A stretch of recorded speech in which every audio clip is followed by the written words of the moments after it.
Shalom, Bapak Ibu. Saya punya satu cerita yang sangat, sedikit aneh, Bapak Ibu ya. Di sebuah negeri yang pernah begitu bangga pada kekuatan dan kejayaannya, berdirilah antrian-antrian panjang manusia-manusia lapar, Bapak Ibu. Bukan lapar mimpi loh ini.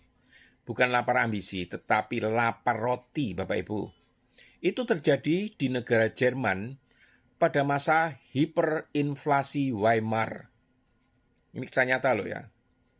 Mesin pencetak uang meraung siang dan malam seperti naga besi yang tidak pernah kenyang, Bapak Ibu. Uang terus dicetak, lembaran demi lembaran, angka demi angka, nol demi nol.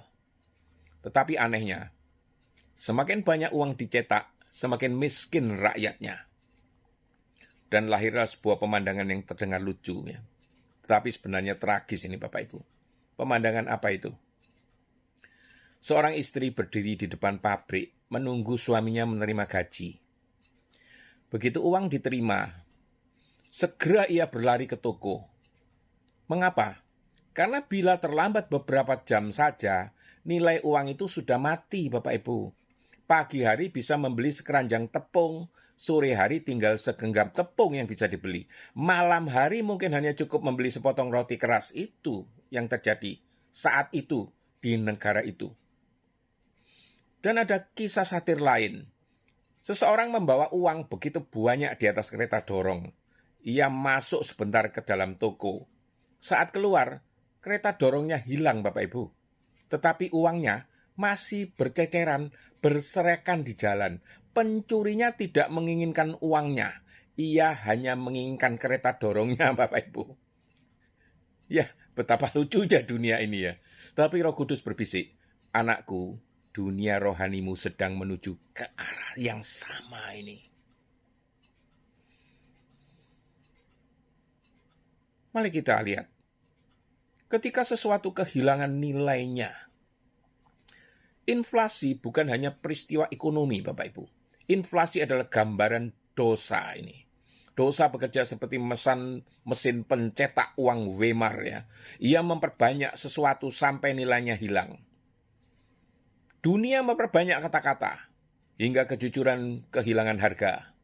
Dunia memperbanyak hiburan, sehingga sukacita menjadi mati rasa, Bapak Ibu. Dunia memperbanyak gereja, tetapi kekudusan semakin langka. Dunia memperbanyak khotbah, tetapi pertobatan semakin sedikit, Bapak Ibu. Dunia memperbanyak berkat, tetapi manusia kehilangan Tuhan, sang pemberi berkat, Bapak Ibu. Dunia modern hidup di dalam hiperinflasi rohani ini. Kasih diobral, kebenaran dinegosiasikan, kesucian didiskon, iman dipasarkan, salib dijadikan aksesori, Bapak Ibu. Segala sesuatu diperbanyak sampai kehilangan bobot kekalnya ini. Bukankah Alkitab sudah berkata, karena makin bertambahnya kedurhakaan, maka kasih kebanyakan orang akan menjadi dingin. Matius 24 ayat 12. Perhatikan, bukan kasih itu hilang sekaligus, tetapi nilainya turun perlahan-lahan, seperti uang Weimar tadi, Bapak Ibu. Maka sadarilah Bapak Ibu, dunia sedang mencetak nol saat ini. Apa arti uang yang penuh angka tetapi tidak bernilai? Itu lambang kehidupan tanpa kekekalan, Bapak Ibu. Hari ini manusia mengejar nol pertama, nol kedua, nol ketiga, nol keempat di rekeningnya. Tetapi Tuhan bertanya, di mana angka satunya? Karena nol tanpa satu di depan hanyalah kehampaan, Bapak Ibu. Tetapi bila Kristus berkat menjadi satu di depan hidupmu, semua nol memperoleh makna. Tanpa Kristus, 1 juta tetap kosong. Dengan Kristus, bahkan hidup sederhana memiliki kemuliaan kekal. Itulah sebabnya Bapak Ibu Rasul Paulus berkata, apa yang dahulu merupakan keuntungan bagiku, sekarang kuanggap rugi karena Kristus. Filipi 3 ayat 7. Paulus pernah memiliki mata uang dunia, status, kehormatan, pengetahuan, jabatan agama, Tetapi setelah melihat Kristus, semua itu seperti uang hiperinflasi, Bapak Ibu. Banyak angka nol, tapi tidak bernilai karena tidak ada angka satunya, Bapak Ibu. Coba lihat lagi, kereta dorong yang dicuri. Inilah bagian yang paling profetis, Bapak Ibu, dari kisah tadi ya. Pencuri mengambil kereta dorongnya, bukan uangnya.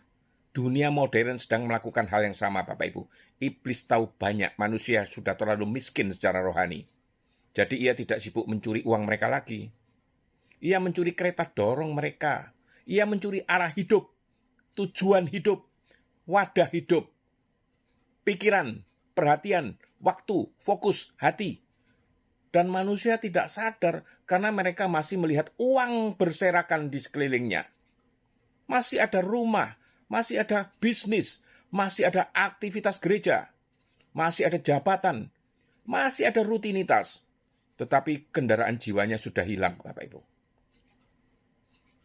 Mereka masih punya banyak sesuatu, tetapi tidak tahu sedang pergi kemana dengan sesuatu itu. Oh, betapa banyak orang Kristen hari ini kaya aktivitas, tetapi miskin arah. Mereka sibuk, tetapi tidak kudus, Bapak Ibu. Mereka terkenal, tetapi tidak intim dengan Tuhan. Mereka penuh informasi Alkitab, tetapi kosong minyak pelita. Mereka membawa uang berkarung-karung, tetapi kereta dorongnya dicuri.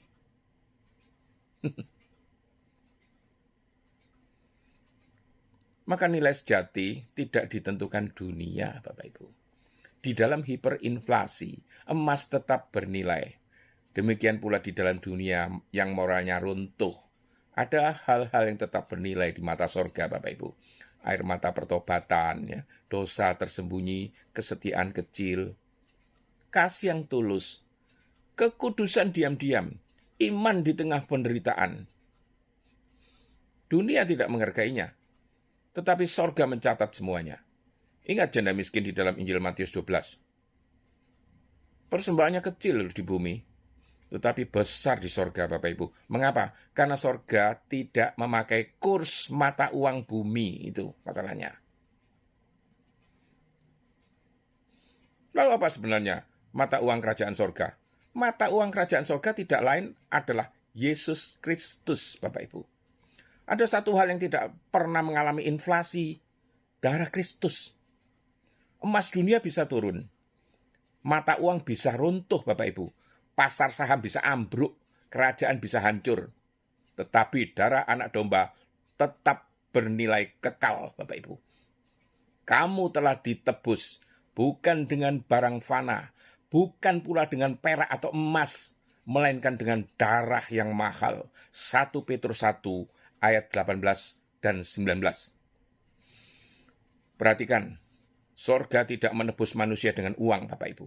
Karena uang selalu bisa kehilangan nilai. Tetapi kasih Kristus tidak pernah mengalami devaluasi, Bapak Ibu. Salib tidak pernah bangkrut. Anugerah tidak pernah kolaps.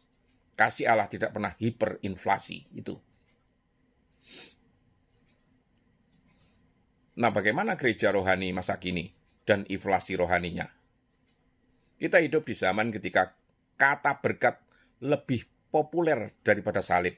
Kata sukses lebih dicari daripada kekudusan. Dan kata mujizat lebih disukai daripada pertobatan, Bapak Ibu. Akibatnya gereja penuh nominal, tetapi miskin substansi. Seperti uang Weimar, tebal, tetapi kosong nilainya. Ada pujian, tetapi tidak ada hadirat. Ada liturgi, tetapi tidak ada api. Ada pengetahuan, tetapi tidak ada air mata. Ada gereja besar, tetapi mezbah doanya kecil, Bapak Ibu. Tuhan sedang mencari bukan jumlah uang, tetapi nilai yang sejati, Bapak Ibu. Jadi, kesimpulannya Bapak Ibu, apa? Jangan terlambat menukar mata uang ini. Di dalam krisis Weimar, orang harus cepat membelanjakan uang sebelum nilainya turun. Tetapi secara rohani justru kebalikannya. Jangan habiskan hidupmu untuk hal yang akan kehilangan nilai kekal. Karena akan datang hari ketika popularitas tidak berlaku, jabatan tidak berlaku, gelar tidak berlaku, rekening bank tidak berlaku. Yang berlaku hanyalah apakah namamu tertulis di dalam kitab kehidupan. Pada akhirnya sorga tidak bertanya, berapa banyak yang kau kumpulkan, tetapi siapa yang kau kenal? Dan jawaban satu-satunya adalah Yesus Kristus, Bapak Ibu. Maka jangan jadi orang kaya yang miskin. Ini loh. Banyak orang kaya yang miskin, Bapak Ibu. Betapa ironis ya, seseorang memiliki uang setinggi gunung, tetapi tidak punya roti. Ini loh. Lebih ironis lagi, memiliki dunia, tetapi kehilangan jiwa. Yesus Kristus pernah berkata, apa gunanya seseorang itu memperoleh seluruh dunia, tetapi kehilangan nyawanya. Markus 8 ayat 36.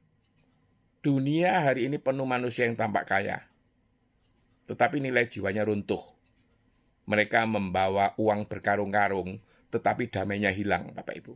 Mereka memiliki rumah besar, tetapi hatinya kosong. Mereka memiliki ribuan pengikut, tetapi tidak mengenal Tuhan. Dan mereka tertawa kecil, seperti pencuri kereta dorong itu. Biarkan mereka simpan uangnya, asal kendaraan jiwanya sudah kuambil, katanya. Tetapi malam ini, Bapak Ibu, Kristus memanggil, kembalilah kepadaku. Sebelum seluruh nilai hidupmu itu runtuh, sebelum jiwamu itu mengalami hiperinflasi dosa, sebelum waktumu habis. Karena hanya di dalam Dia, hidup memperoleh nilai kekal yang tidak akan pernah mati, Bapak Ibu. Semoga Tuhan memberkati. Amin.